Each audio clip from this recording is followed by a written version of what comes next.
मुलुंडच्या पाचारी पुलाचं काम रखडलेलं आहे। पालिकेचा निधी रखडल्यानं बांधकाम थांबवण्यात आलेलं आहे। मे 2024 ची डेडलाईन देऊन देखील 50% काम पूर्ण आहे, तर स्थानिकांना याचा त्रास सहन करावा लागतो आहे। तर पाचारी पुलाचं काम रखडलेलं आहे। 2024 ची डेडलाईन होती तरी देखील अद्यापर्यंत हे काम पूर्णत्वास गेलेलं नाहीये। गेले अनेक दिवस झाले हा ब्रिज 50% बांधून तयार आहे आणि पुढचं काम इकडे थांबलेलं आहे।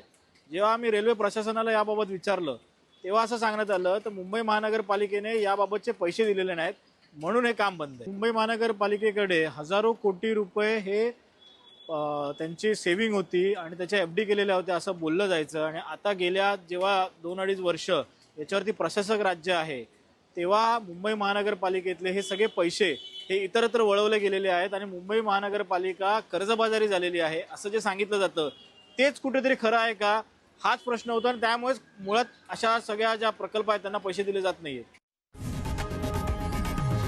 लोकशाही मराठी ऐका, पहा, जागरूक रहा।